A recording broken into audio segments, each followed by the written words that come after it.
This is the 10th dialogue between J. Krishnamurti and D.Bohm at Brockwood Park, 1975. Well, so let's start. Oh, sure, start. The point is, I think we have this session and one more. This discussion Yes, and one more. And one I thought, more next week. Yes, Yes, we can yes. have one more. Oh, I don't know, we can have another. Well, that would be rather close to your day of leaving. I leave on Wednesday. Wednesday. Well, not. I see. So we might have another. I will have three more, Yeah. two more after this. Yes. Now, it occurred to me that one thing we should try to do is to wind the discussion up by answering questions that are outstanding. That will be raised in the mind. Great. And I've looked into some of those questions, and my plan. And then at the very end, I thought we might, if you think it's a good idea, I might prepare a summary, and you would comment on it. Good. And we would have it right there. You see. Quite. Now, let me see some. I have, if you don't mind, I'll just take these out and refer to them so that I won't actually read them or anything. I can just refresh my memory. Now, Can you read that? oh yes.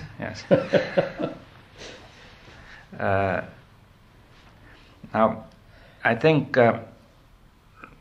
one of the points we discussed in several of our discussions was what you called the process.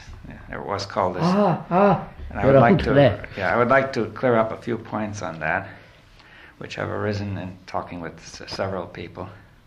And it's clear that, I think you made it clear that each person has his own suffering, but he must stay with that until the end. You see that everybody will be different. Is that what you meant to say? In other words, it was not necessary that other people repeat the particular process you went through. But in saying that, some points arose which are not clear. Now, let me bring them up one by one. Now, the first point is,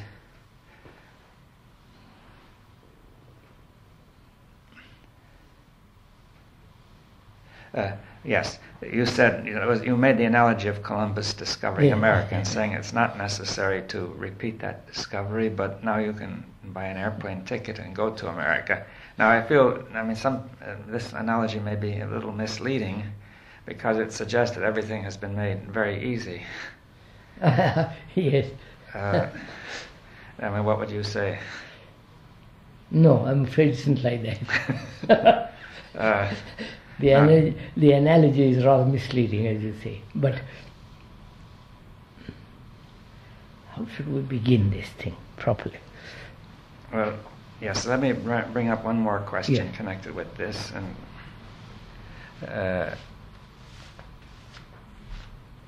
yes, there are two more questions. And you see, along the lines of what I've been just saying, in one of the discussions you said, comparing with the discovery of America, you said others can carry on with your discovery to discuss something more, right? Now, that was what you said. Now, but still in a later dialogue, you seem to deny this analogy. You see, I brought up the analogy of the scientist. Let me explain it again. That take Newton and Einstein. Now, Newton made discoveries, and Einstein, learning from Newton, went deeper. It doesn't mean that he built entirely on Newton, because he had to deny a great deal of what Newton said. But still, he went further. Now, in some way, you seem to deny that approach in this field. And that ties up. That's right, sir. Yes. I deny that. That's right. Although in one of the dialogues you said you seem to affirm it, because you said others can carry on to discuss something more. Yes. So in some way it seems complex. Let's go into this.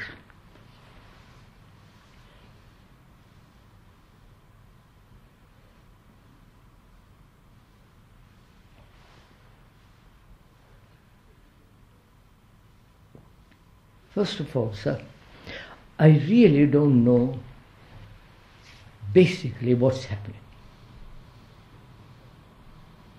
In what What context? this process. Oh, about the process. First, that was your first question. Yes.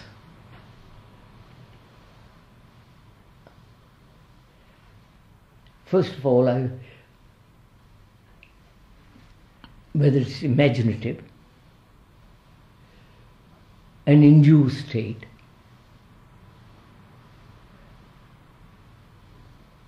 a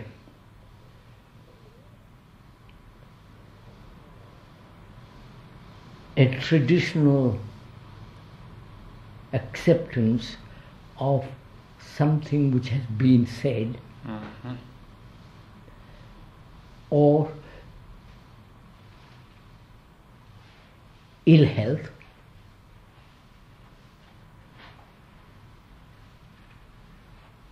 or something that is natural.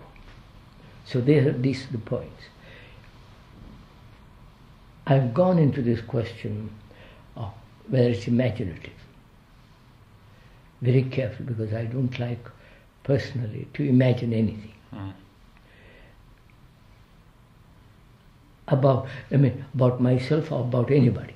I have no visual imaginative powers.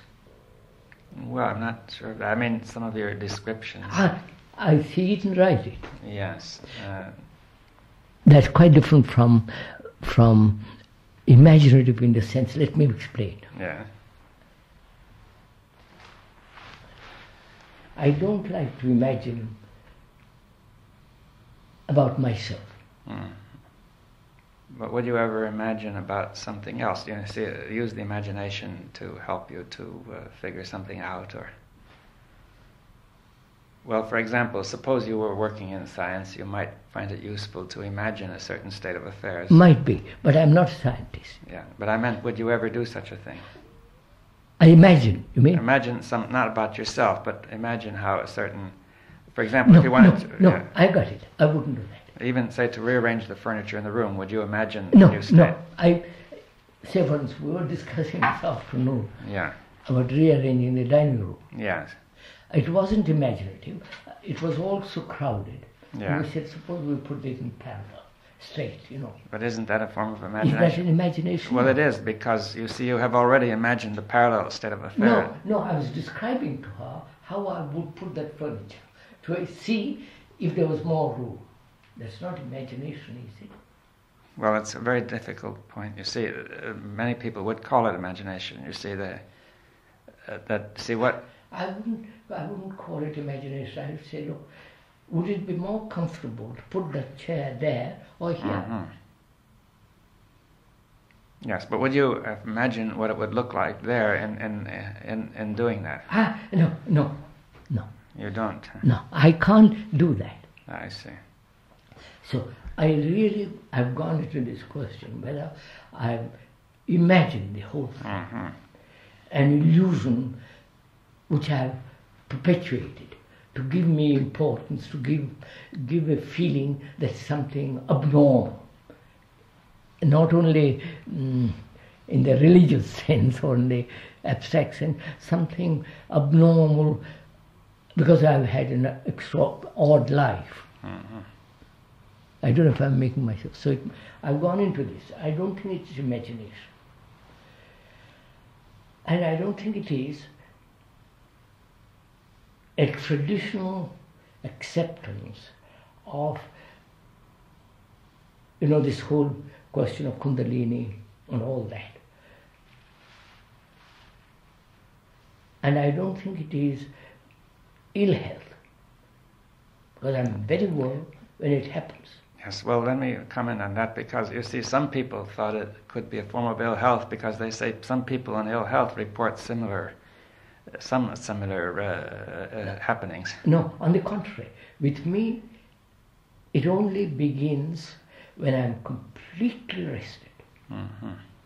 When all the environment is right, when there's quietness, when my body is completely relaxed.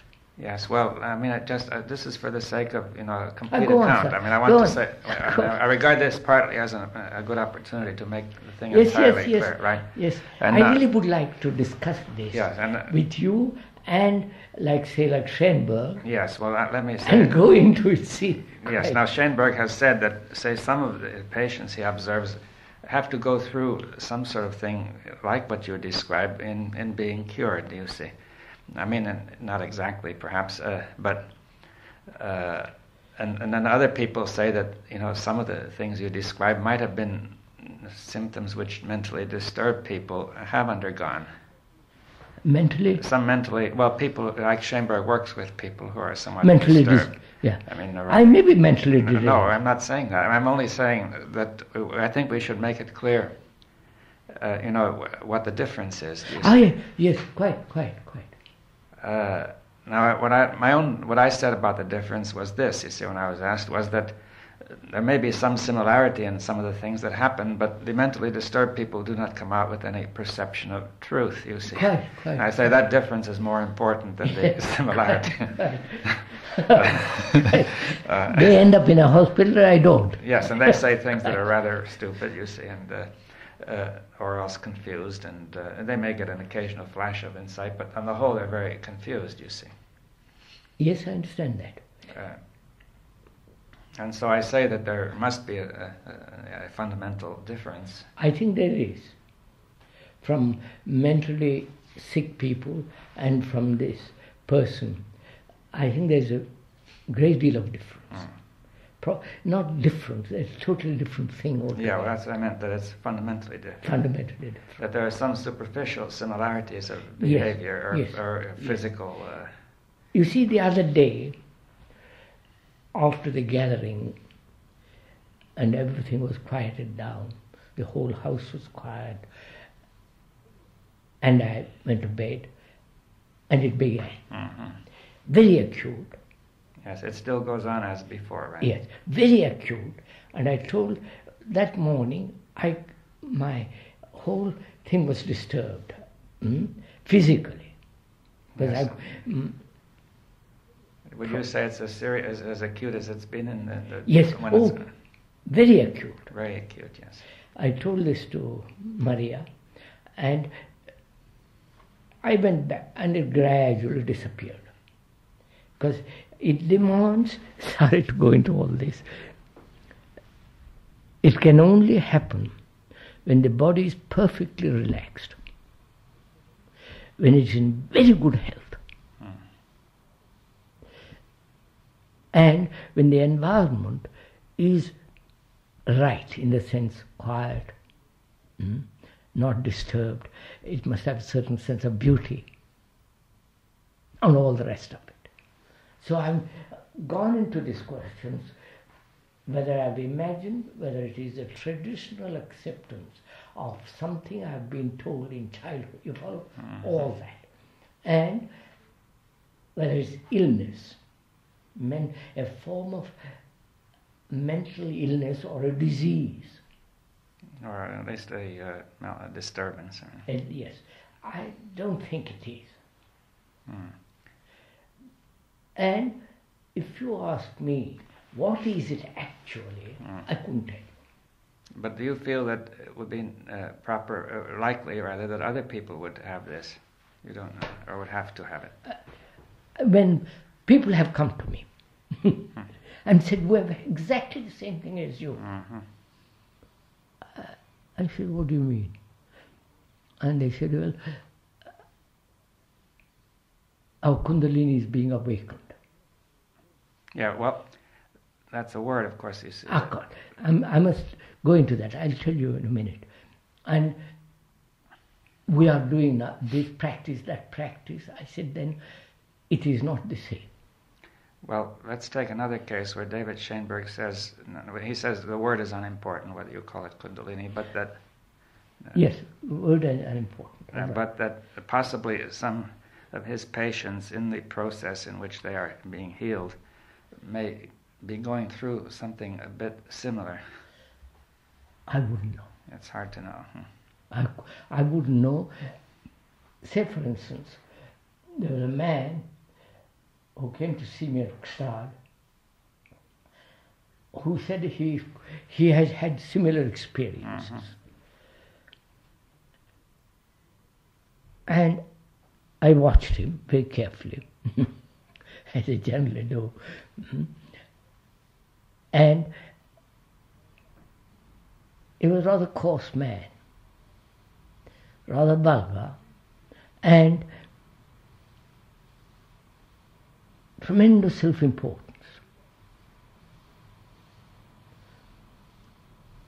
When he left, he said, I told him, I said, I'm very glad to have met you. He said, is that all? It gave me the impression that he was, you follow, I don't think, let me put it this way, I think this can happen when there's really no self in the matter. Mm-hmm. But you have no idea of why there should be such pain or such acute... I couldn't tell you that. There are various theories about it, but I wouldn't indulge in those theories. I really don't know. Yes. I mean, the only thing I could think of is there some sort of intensity of energy which strains the nerves beyond some point? Or that may be it. And that if you are ready to stay with that pain, then it will go on. But if you were to avoid the pain, then perhaps... I never avoided it. Yes, I understand that. But I'm saying to say that the general conditioning is to avoid pain, which is very intense. And you could have, I mean, if you could have avoided it, then perhaps the whole perception would not happen. Yes, that's right. I wouldn't do anything to hinder it. Or to or do invite anything, or invite it or to hinder it. But let's say it may turn out to be an inevitable byproduct of a very intense perception. It may be byproduct of this what happens. You want to know all about it? Well, the point is to get us... No, I see, since this is intended eventually for publication, it should be clear so that people will not have questions left in their mind. You see, I wake up in the middle of the night, very often, meditating. Mm-hmm. It's a peculiar form of meditation because it is totally unimagined. If something... how should I put it? Something unmeditated. I couldn't have imagined or such a thing existed. I don't know. I can't not imagine. Well, you say you wake up in a state of meditation, is that it? Yeah. But would you assume or think that it was going before, I'm right? going to tell you, that comes before or after this pain. Yes. Yes. Well, would you think that state might be in your sleep as well? Yeah. Oh, definitely. Definitely. So the state is in your sleep, then you wake up. I think you mentioned that definitely. somewhere. Yes. Oh. And yesterday morning it happened. Yeah, and then that may either be before or after this acute pain, right? That's right. And yes.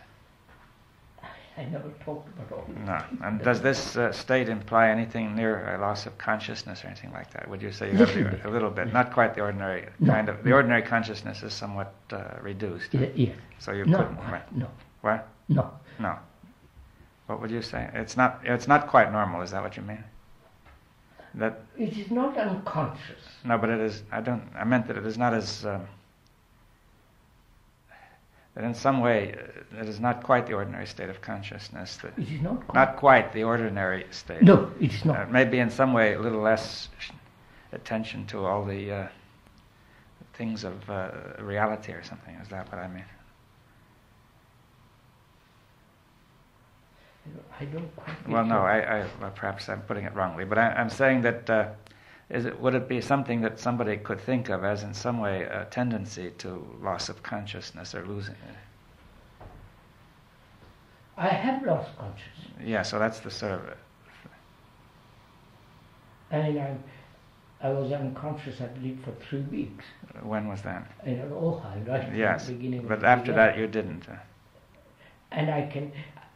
If given the right environment, and there no work, no talks, no writing letters, perhaps it might happen again. Yes, in other words, what I was trying to get at is being involved in what we call reality helps hold you into what we call consciousness, right? That's right. That's right. Therefore, not being involved in reality, you might sort of drift away from this consciousness. Oh, it happens. Another peculiar thing happens. you want to know. Right? No, I don't really want to know myself. It's just, All right. I think that if we've gone this You far, see, we when should I, make it very I clear. used to go for very long walks at Ojai. And I would go on. Mm-hmm. I had deliberately to make an effort to turn back and go home. Mm-hmm. I was completely lost with, Yeah, well, and it happens here several times. Yeah. I would go for a walk and I have to be very careful. Yeah, you might sort of lose track of some ordinary reality. Yeah, I have to be very careful to say I must go back home. Yes. Otherwise, it will go on. Yeah, you see, I think we have to sort of make this very clear, partly, to see the nature of the thing, and partly because, see, some people may say that people whose minds are disturbed may do the same, you see, but that may be the difference. It's quite different. It's quite different still, because, as I said before, that the disturbed mind does not produce anything interesting. Now, but still, the point I wanted to make is that when a person is seriously disturbed psychologically, he may find the ordinary equilibrium of reality broken up. And going into this may also break it up in a very different way. And you may have to face something which people would superficially think is like a breakdown of the mind, but it's really not. Quite. I mean, that's the point I was trying to get at, really. But it might be that people approaching this might have gotten a bit frightened, thinking that their mind is breaking down, do you see? Quite. No, I have no What? I have no fear. No, but it could very readily induce fear. Yes. Now, so and after all these years, I'm pretty sane, physically very normal. I've got plenty of energy, and so on. I think it is not.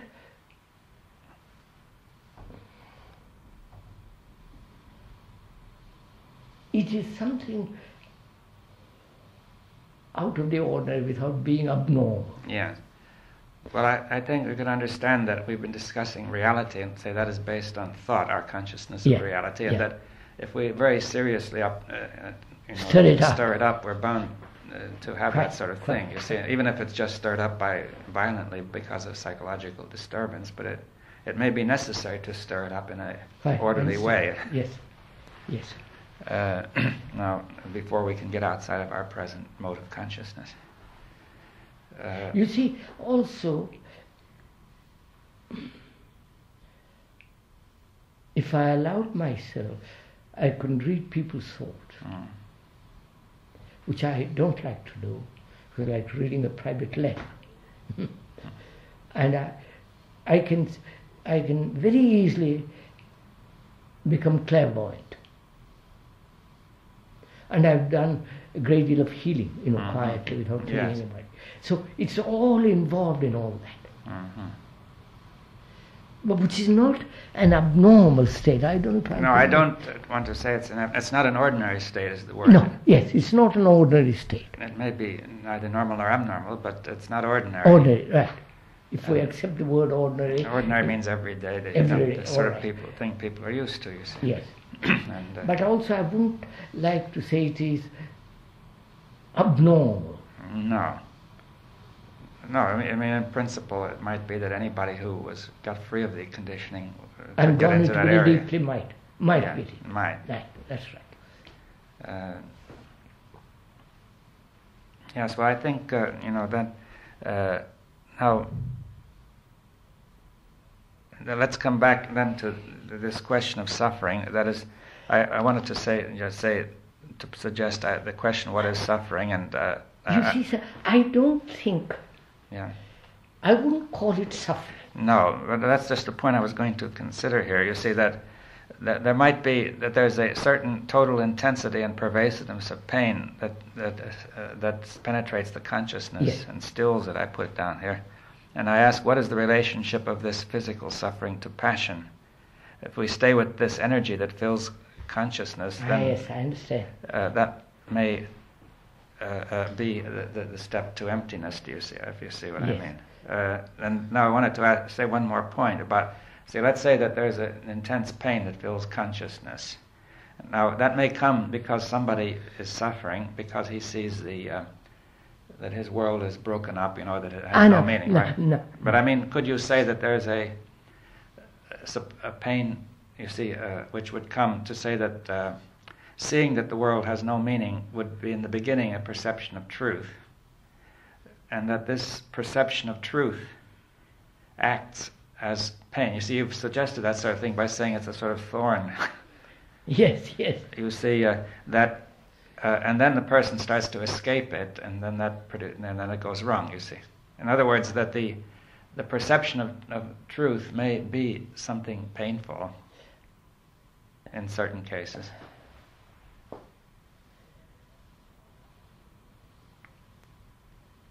See, otherwise, I would like to know why this total suffering takes place. You see, Wait a minute. Yeah. There is a physical pain. Yes. That is, I can get hurt, accident, physical pain. Or there might be a very intense physical pain under some conditions. And a certain, which is not an accident. No, what do you mean it's not an accident? It is not a toothache, an incident, a physical incident that might induce suffering. Yes. Well, let me say that we'll come to this point, that if somebody dies, you see, who's close to you, and the person seeing this might suffer some intense pain, right? That's a different pain. What kind is it? Indeed, suppose my brother dies. Yes. That's quite a different kind of psychological suffering Mm-hmm. than this pain which happens.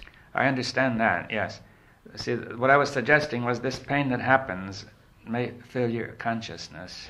May? Fill conscious. Yes, yes. And that insofar as you don't avoid it... I don't avoid it, I don't invite it. Yes, now insofar as you don't do anything about it, this is what is meant by not escaping the fact, right? Yes, that's right. So the mind stays in order and has a tremendous energy. It has got. Because it has to stay with that very intense That's right. pain. That's right. And therefore it may go very deep. Yes. Whereas if it began to escape it in Of some course, way... then it's gone. All right, now Agree. let's come... So I think we understand this situation, you see. Now let's consider the other one. Somebody dies. Now the way I would look at it is to say a person perceives the fact of death and the loss, the sense of loss which he has, and this may produce for the moment a very intense pain, right? Yes. And generally he does not stay with the pain, but he tries to That's escape right. it. That's right. But this first pain, I was wondering if we couldn't call it the action of truth, do you see? Aha, aha. And that way it would have some similarity. I see, I understand. Facing death without escape, Yes. and therefore remain with the totality of that suffering, which brings a different kind of energy, which is passion. Yes. That I understand. There is this uninvited and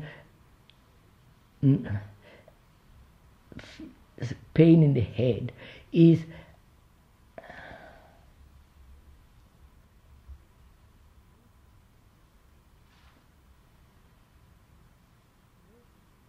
I really couldn't tell you. Mm-hmm. It may be, you see, then we get into guesswork. Yeah, well, yes, you see, the thing that interests me is why does suffering of this kind ordinarily produce such a total involvement of the consciousness? You see, we've remarked on that before, that with suffering, people are generally very totally involved. Totally right? involved, Even yes. more than with pleasure, and even more than with fear. Much more. And now,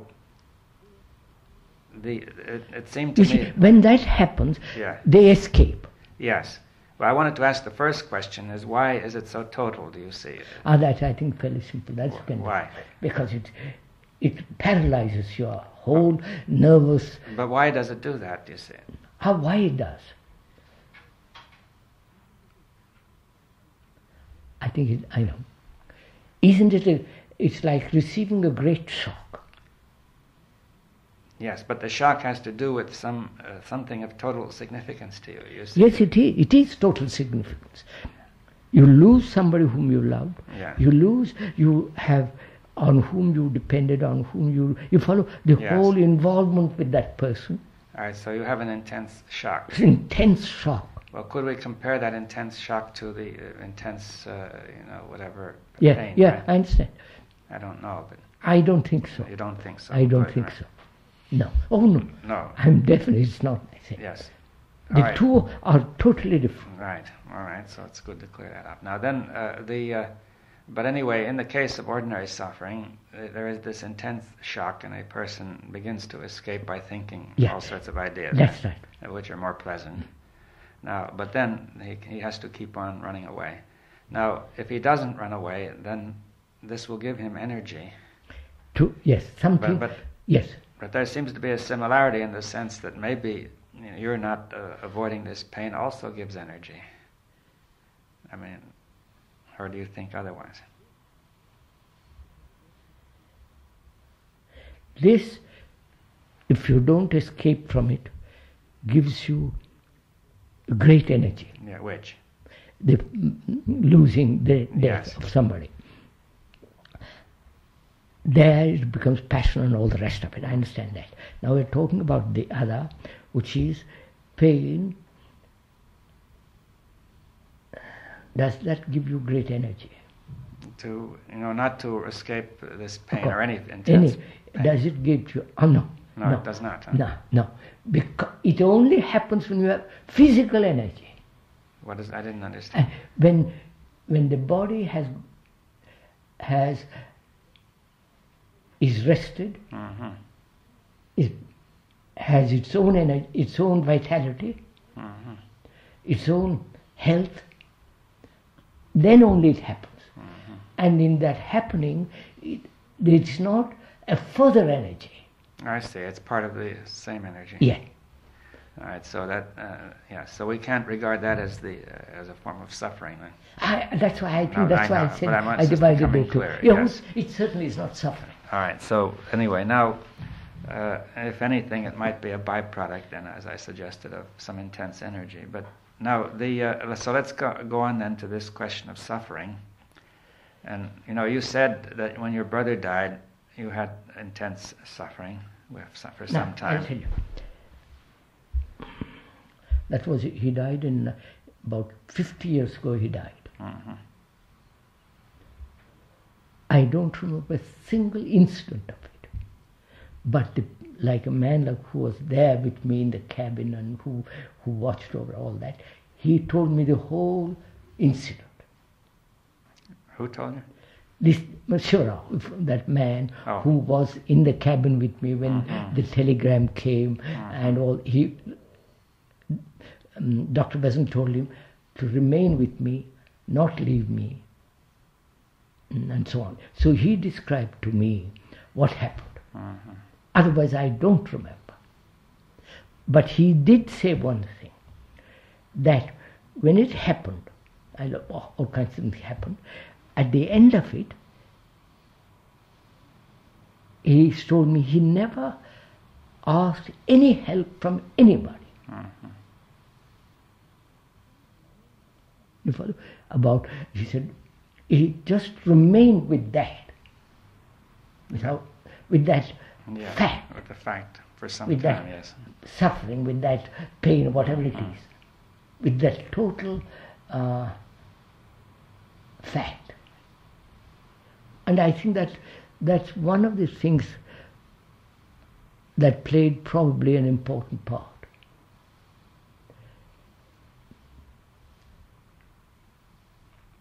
So that, I think that suffering, which human beings generally go through, but when they are faced with that total fact, they seem to be incapable of remaining with it. They run off, they escape, Yes. they avoid, and they do all kinds of things. Yes, and that's really part of the deep conditioning. No, that's the part of the deep conditioning. Yes. Now, that brings us, to this point that, you see, we have to get very clear about this depth of conditioning because, you said that for various reasons you were not deeply conditioned, No. And we said deep conditioning might be conditioning to self-deception, to run away from sorrow, which is also self-deception, and so on. But of course you had some conditioning, including the conditioning that caused you to experience this sorrow at the death of your brother, right? Oh yes, surely. I mean, but you would still say that was not I deep. wouldn't call it, it's like, if I'm very fond of you, Yeah. that's not conditioning. No, but I meant that the feeling of sorrow which comes... No, it means, if I'm very fond of you, in which there is no sense of dependency or attachment, I'm really fond of you. And when that physical entity ends, Yes. there is a shock. There's a shock, right? Why is there a shock? I mean, let's get it very clear. Because you are part of me, part of my life, part of my existence. All right. That's not conditioning. All right. And that when that ends, there is a tremendous feeling of, not loss, a sense of total aloneness, let's put it that, total isolation, which is not conditioning, surely. Well, yes, if there were any sorrow after that, that's it. then there would be conditioning. Yes, that's it. A remembrance and the whole business. Yes, and would you say there was absolutely none, or? No, I wouldn't say there was absolutely none, because when I went back, I felt he wasn't there, and so there was still some. There was, but very quickly the whole thing was. Yes, well, let's say there was some conditioning, but not that very deep. No. You see, ordinarily it's so deep that a person inevitably escapes it for years, or if because you see, sir, when that happened, he could have become very bitter. He could have become accepted reincarnation, all kinds of things, but he didn't become any of those things. He didn't accept any. On the contrary, he didn't accept the whole system which they had built around me. It doesn't matter. That's not yes. Well, anyway, that now. So we have this young man or this boy who was not deeply conditioned. Yes. And we said before that we had explanations for it, but they're inadequate, and that. I don't think they're adequate. Yeah, so that fundamentally it's a mystery, and we said it might be a hidden destiny that allowed this boy to not to be conditioned, which will be the beginning, possible. After all, like Mozart, yes, Beethoven or Einstein. Yeah. I mean, it was there, Yes. Now. Or it might be yourself. Yes. So now let's come now to clear up the thing. One more point then. Just for the sake of the record, I think we once said that all the story of the masters you did not actually take seriously, except for this. It's a kind of a fairy tale that would have this little core of something right, namely that there is some hidden destiny. No, sir, I think it's very simple explanation. Here was a young boy, rather vague, moronic, uncertain, totally not all there, if I can put it. He was told something, he repeated it. Well, it was like the child being told a fairy story. Yes, that's it. But then sometimes in the fairy story there's some, although the story is wrong, there's some sort of thing right in the moral, right? Yes. And you see but that. You see, I think, to go into the question of masters, the whole theosophical idea. Oh yes. Not really theosophical, it is really westernized Hindu, Tibetan tradition. They made it so, especially Beta, made it so materialistic. They lived in such a house that ate so, all that kind of idiotic details. I think there is something like, I never talked about it. May we talk into it? Oh yes.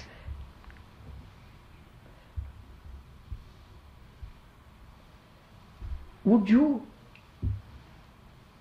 accept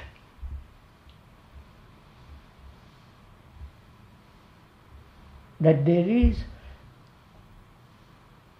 evil, in quotes, exists in the atmosphere, in the air, in the... Well, I don't quite understand that. I mean, unless you say it exists in the environment of society. No, that's why I'm careful.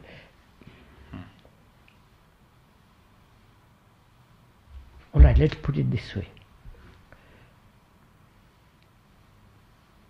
This constant killing, this constant violence, the brutality, it must leave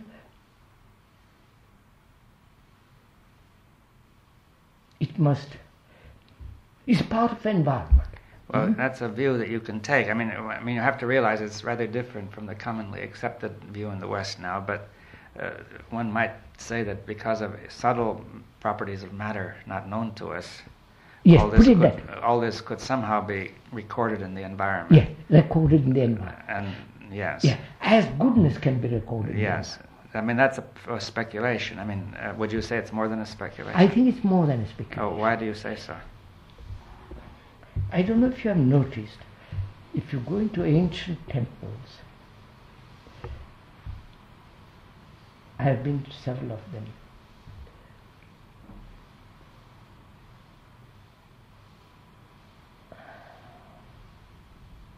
During the day, I've tested this out. Sorry to go into all this. During the day, you go there. There are pilgrims worship and all the noise, garlands, incense, cockroaches, the whole thing goes on. There's quite a different atmosphere. And you go there when there is nobody. Then there is a totally different atmosphere, a sense of danger, a sense of, if you can call it evil, evil, I would put it in quotes, a sense of threat. This has happened very often to me when I go into woods by myself. Go into woods? Into woods, into the... Yes, well, why should woods have that sense? I don't know. Because of what people have done? And maybe there is that feeling of, we don't want you here. And after a few days going there, that feeling goes away, then it's a welcome. This maybe sounds superstitious. I've tested this out very often. Now, there is that, quote, evil in the air, in the atmosphere, in the environment. Yes, and people often write this metaphorically in literature, saying that there's a sense of dark foreboding in the atmosphere and so on. Foreboding. But usually we take that to mean that that's the way it struck him, do you see? Yes. Now, if that thing is constantly added to, it becomes something real. Well, that's provided that there is in matter some way of recording it, you see. Yes. I mean, would you say also that maybe what we call spirit phenomena, if somebody lived in a house a long time and there were exactly evil passions, they would be recorded in the house. Recorded in the house. And somebody else would pick them up. Yeah, that's right. Yes. So there must be in the house, in two different houses, the recording of violence, brutality and selfishness, and in the another house, the recording of goodness. And the people who come describe both these things as physically. Yes. Well, they are part of the physical environment, right? And reduce it to all kinds of things. So how is that related to the masters? That's what I'm saying. They reduced it to that. Goodness was represented by the masters. I see. And evil? Evil by the whole... all those who are basically selfish. Yes. Now, but they so you must have come across. I've seen it in Indian villages in the old days, and I've seen it when I was good. They take clay molded in the shape of man, with a head and arm, crude, and they put pins into it. You've heard of that, yes. You've heard of that. They call it, hex or something. Yes, voodooism or whatever, all kinds of things. In that clay, they take part of the human being who has hurt you, or who is bad, or whatever it is. His hair, his nails, or his skin, and put it in that, and then affect that human being. This is one of the traditions, one of the superstitions. It may be real, it may not be real. Yes. Now, but I think, you see, part of the story of the masters was that at some stage, some person comes who is going to be the teacher, right? The world teacher and so on. And see, I wonder if you couldn't say that in this story of the masters there was a great deal which was fanciful, and possibly some core which That's all I want to see. Which is right. You see, Right. which became very distorted I over agree. I think it's over the very year. distorted. I mean, possibly it gets more distorted over as time goes on and people change it, and eventually it comes out very confused. But the core which might be right is that we were discussing this, in Sanan, that somebody appears who is not deeply conditioned for reasons that are too difficult to probe, and he becomes the core or the nucleus of a world transformation. You see, that's the yes. That is the Indian tradition. That there is a manifestation of that goodness, let's call that, which happens very rarely. Well, what do you feel about that tradition?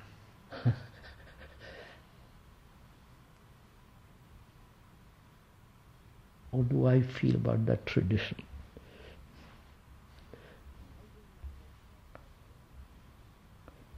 I don't know what by that tradition implies, but I feel there is such a thing happening. Yes, but it doesn't necessarily come either from the masters or from the goodness imbued in matter. Yes. By good acts of the past. No, but it may come from some source that's totally unknowable. No, I think so. That's what I feel. Yeah, that it's beyond what we can fathom, you see. Yes.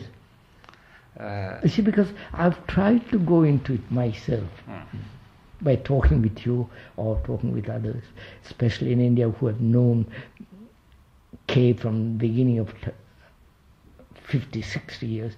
I can't get to the root of it. So I've given it up. I don't even attempt to penetrate it. Well, I think the only thing I wanted to do here was to clear up some impressions that people have about, one gets about it. Yes, I think we've been more or less doing that. And now, one other point, you see, that really, to come back to what I said, that when it comes to let us say in the case of one individual, he is not deeply conditioned for reasons that we cannot probe, and he could communicate this to others, the truth, right? Yes, and the truth works. True, the truth operates. And now, the point is this analogy of the discovery of America. Now, you see, it isn't not as easy as taking an airplane ticket. So let's go into it carefully. You see that? Yes. Because you might get the impression there's nothing much left for anybody else to do at all. But you can't run analogies to death. No, but I mean, you said in one of the discussions here. Yes. You see, now the point is, what would you say? Is there something creative, or for each individual? I mean, to discover. You see, when you use the word each individual, it's as though all right, good. Personal. Well, good. We're getting to the point of it. You see. In other words, we put the question wrongly to say that it was this individual to whom it happened, right? And Yes. then it will eventually happen to another and another And and another. no, I think that's That's the wrong way of wrong. putting it. Yes. I mean, it assumes things that are not correct. Yeah, that's right. Now, therefore, let's try to see if we can put it another way. That the truth does not belong to an individual, right? Absolutely not. But in a communication, there may be truth acting, right? Is that Yes, right? yes, yes. If it doesn't belong to you, and you have seen it, Yes. you can communicate it to me, Yes. verbally or non-verbally, and I have to work at it. I can't say, well, I've got it. Yes. Well, good. That's what we want to get hold of. You see, because the second person, see, there are two people. One has seen the truth and he communicates it. The other has got to listen to the end of the very end. You see. Yes, quite. And then he's got to work while he He's got to live it. live it. Yes. Otherwise, it's just just words. Right. Now, Go. so he's got to perceive in his own life all that is implied, right? Yes, sir. That's right. Now, you see, I'm here trying to answer another question that David Schoenberg raised, you see. No, just a minute before Yeah. we go to Schoenberg. Yeah. You perceive, I don't. I come to listen to you. Yes. Read or listen, doesn't matter. I listen to you. I have a feeling that what you say is the absolute truth, is something real, if more than real. Wow. It's so clear, obvious, and so penetrating. I feel that. And then what happens generally is I want to work that out in my life. Yes. What I've heard you say, I want to work it out. Mm-hmm. I think that's wrong. All right. I hear you say here, I hear you, and I see what you say is truth, and I have to work I have to work it out in my life, not. Right, that's not clear yet. Huh? I mean, it seems like contradiction because you said. Yeah, I know. Yeah. I hear you. What you say is truth, but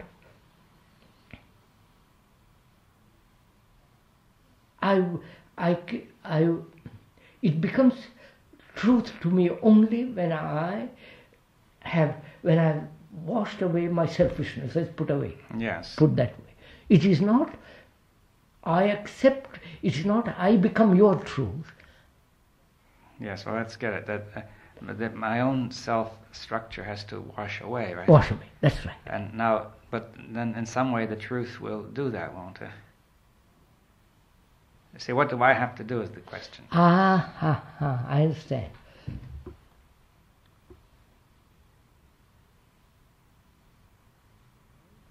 Oh yes, I see what you mean. I hear you, and that truth is so penetrating, and as I'm a serious man, that truth washes away my selfishness. That's one point. Mm-hmm. I hear you, and I see what you say is true, but I'm selfish.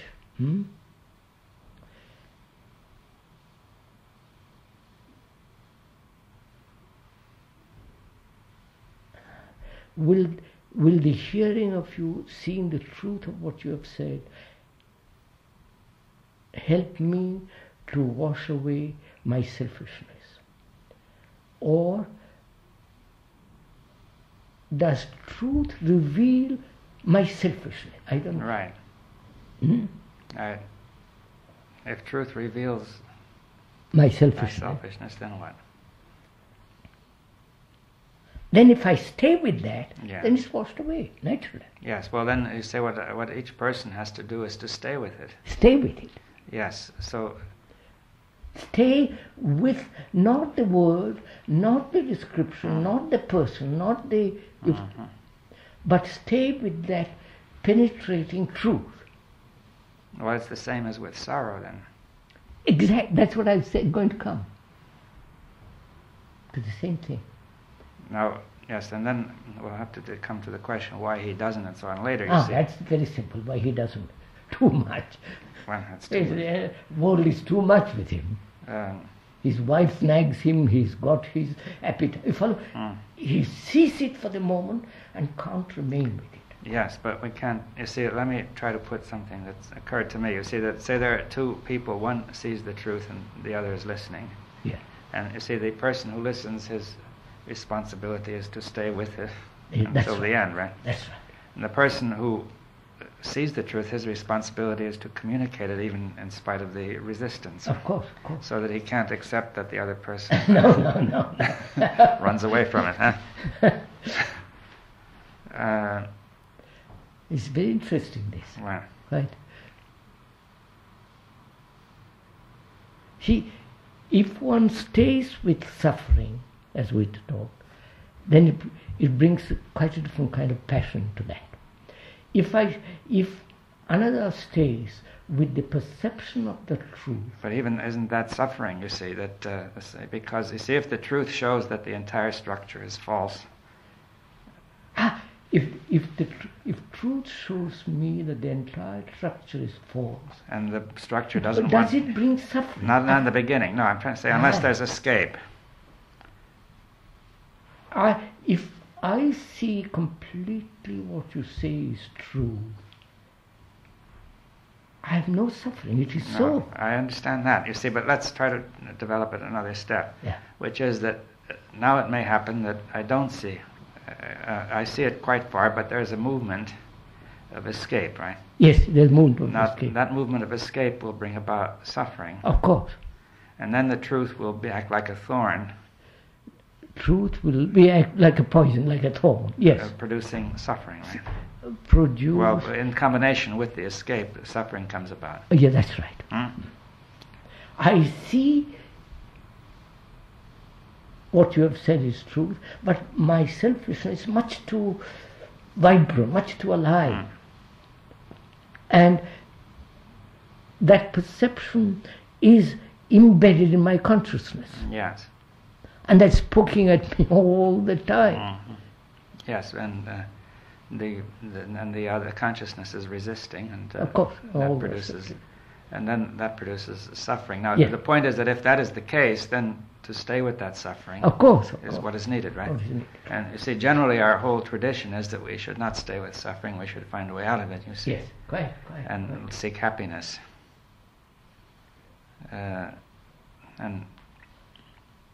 And see, that is something which perhaps also could be compared, see the similarity and difference. Say the Christians have emphasized the importance of suffering, but there are probably some important differences. Yes. I don't quite understand the Christian doctrine on suffering, but I know. it seems that they regard it as necessary too, you see, but not in exactly the same way. What exactly is the Christian doctrine of suffering? Well, the only thing I can gather from it is that Jesus Christ, saved mankind through his suffering, you see. Well, how can somebody save me from my body? Well, I don't know. Let me try to put it the way I think what it means, you see. What I think it means is that, first of all, that he being essentially free of it, faced all this pain, right, and without running away from it, and that in doing that, he has shown me not the way exactly. to do it. In a way, some people say that you must live in the imitation of Christ, or in the. I probably have missed some of it, but. Quite right. No, but it is too slick. No. But anyway, it seems that people I've talked to many people who felt very deeply, at least, that Christ had suffered to save them, and Save me from what? from sin, from whatever it is, from the state of man which we've just been discussing, from this wrong state of evil. Which is that's what you see the truth and you are that. You convey it to me, and with that, if I can remain with that without any movement. Yes, I mean, I see it's very different from the Christian doctrine, Yes, you see, yes, but so it's do I. important to at least try to make it clear, because you see there are some superficial similarities in saying both are emphasizing the importance of suffering, but in some sense, Christian idea of sin got anything to do with it? well, it's not clear, you see, what is meant by sin in Christian doctrine, but they may say sin was the cause of this suffering. Yes. And it's not clear what is meant exactly by sin, but they would say the original sin was Adam, probably. And Meeting Eve. well, Sex. well, eating the apple, I don't know. Yes. Knowledge. But now, beyond that, I don't... First you invent sin and then somebody else comes along and saves you from that sin.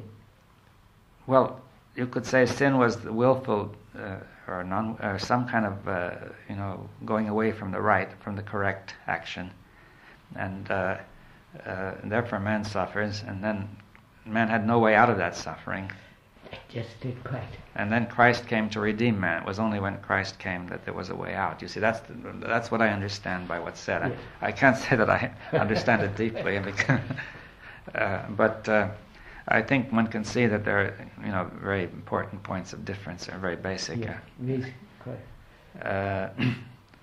Now, because you see, what you're saying is that by staying with suffering. Yes, that's right. Now, you see. But you see the similarity I was trying to get in mind. You see, you are saying that you were in a special role, not because you're a special individual, but merely you came first, in a sense. Yes, that's right. And you communicate a certain point. One of the points you communicate is the importance of staying with suffering, you see. Yes.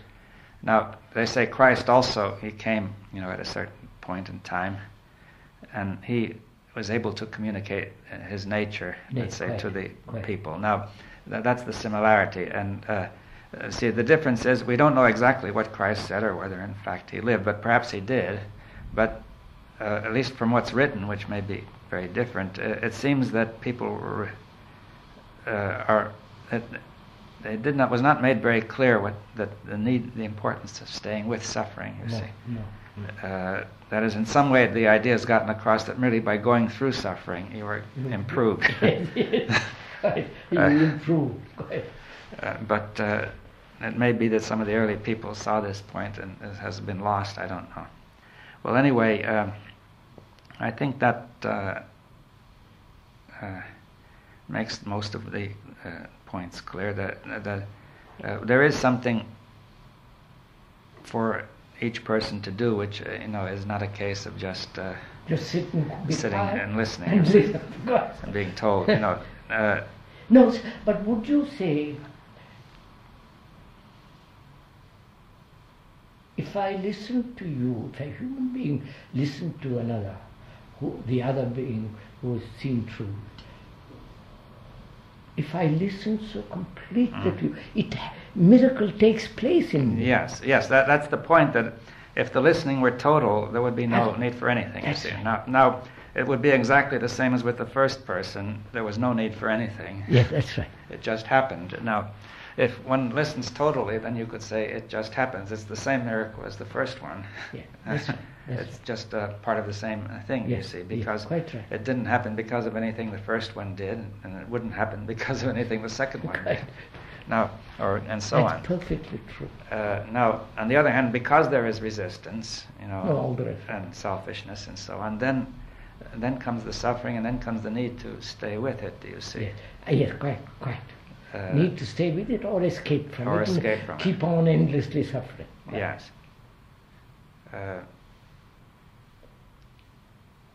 Would the Christian doctrine say this endless suffering is put an end by believing in Christ as the Son of God who is truth? Well, I think, I can't speak for the Christian doctrine, but my impression is that they often say if you believe in Christ, you will be saved, you see, which means more or less that. Now, on the other hand, I've talked with some people who say, well, that's only the official doctrine, but there were other saints and mystics who didn't believe in Christ. Well, who didn't think that the belief in Christ was the important point. No. And therefore, you can't actually define this thing at all very well. There are so many different versions of it. But if one lived in some village far away from all Christian missionaries, he would have the same problem. Yes. Well, you see, must he believe? I think the only point about Christ is to say that Christ communicated the truth. Perhaps some people looked at it that way, and for all we know. Yes, for all we know, quite. And therefore, perhaps that would have been all right. You see, I don't know. You see, if but the priest didn't come into it. Yes, quite. The only weak point of it is that all the information we have about Christ comes through other people and over the ages, and we don't know how accurate it is. I know. And therefore, that makes the whole thing a little doubtful. Now,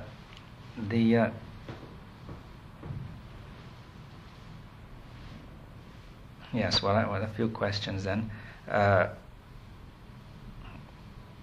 I think that that more or less, it clears up some of the, just simply to say, to make sure the thing is done, that we don't think that this, whatever it is that we're talking about, is some individual creative act. No. You see, no. And this is important. You see now. Absolutely. And therefore, it is. That's why it is totally impersonal, totally yes. Non-national, nothing to do with any human being. Yes, and therefore you can't. But it does put us in this position. See, let's say there are two people, you and the person who sees and the other who doesn't. Now we have the person who doesn't see, he feels there's some truth in it, but he cannot begin with faith that there is truth, do you see? But he must, see for himself. Is that right? And not seek it for himself. See, not seek, but see. See it for himself. See it for himself. You see, in other words, let's say the person who doesn't see has to listen, to live the whole thing, to listen completely. And he should not begin with, belief or faith. Oh no, that's you see, that would be totally wrong. But in other words, I say here's something that looks very interesting. It may be the truth. It sounds good. Yes. Yeah, it sounds right. Now let me listen. And then if I see whether it's the truth or not. If it is not the truth, I must drop it. And if it is the truth, then I must stay with it, right? Of course. So it's not a question of faith or belief at all.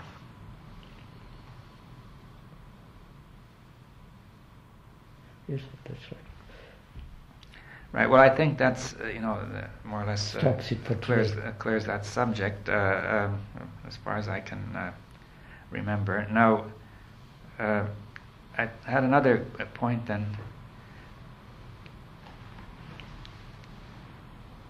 Yes. Suppose there was another. We once discussed intelligence. Yes. And obviously it's in some connection with truth and with wisdom. You see. Now, I think somebody told me you once said that wisdom is the daughter of truth, and intelligence is the daughter of wisdom. Yes. So it might be good if we could discuss that a while. What time is it? 4:45. Perhaps it could be another time. Yes, let's do it on next Saturday. Right.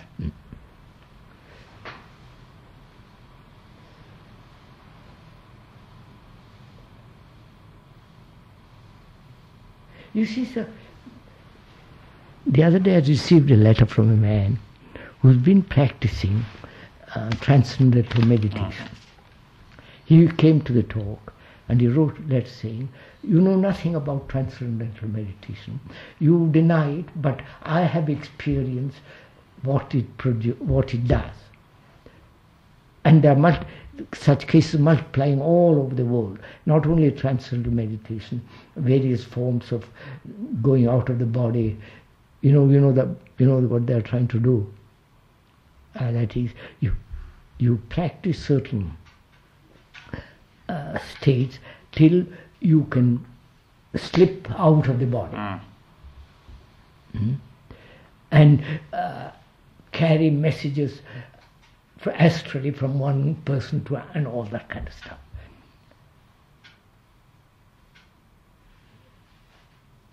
You see, what we are trying to say, isn't it? Truth is not an experience. Yes, it's that which is. I mean, that's what. You see, that I think is really quite important in this matter.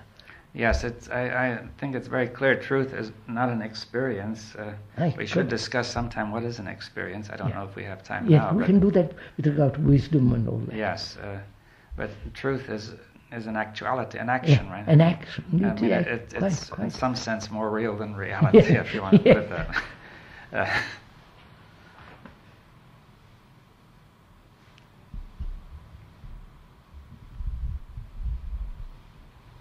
I think the communists said, anybody who is not with us is a reactionary. Yes. I feel anybody who is not with truth is a reactionary.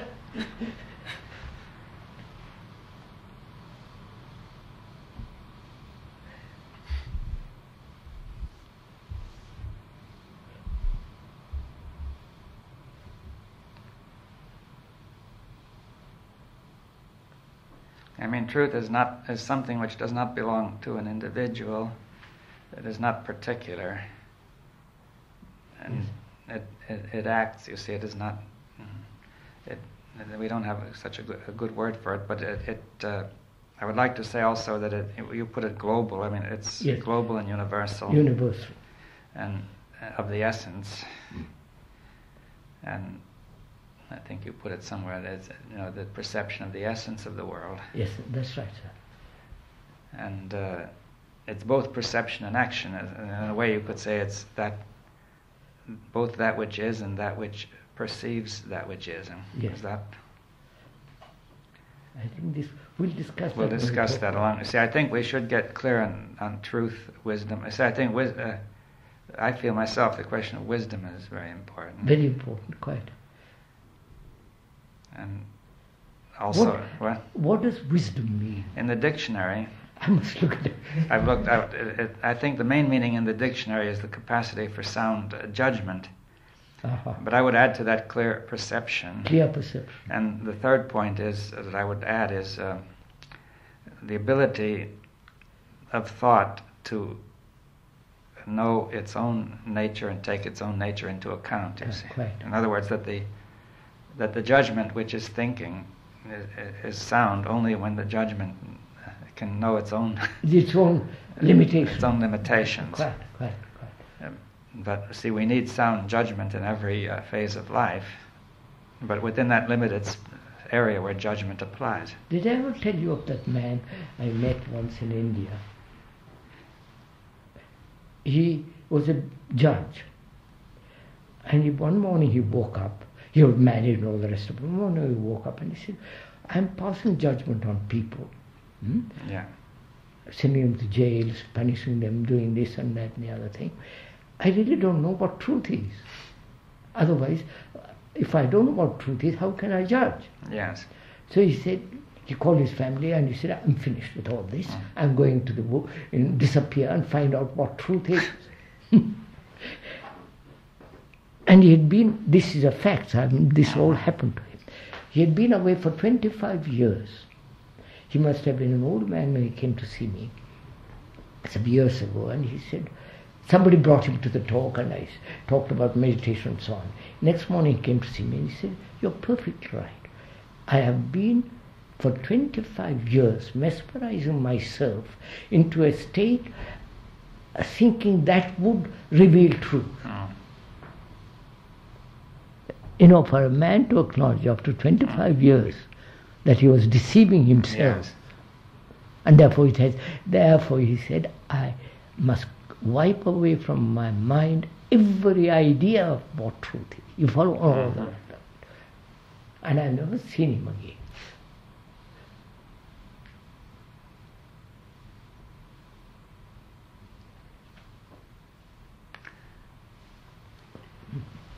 Finished.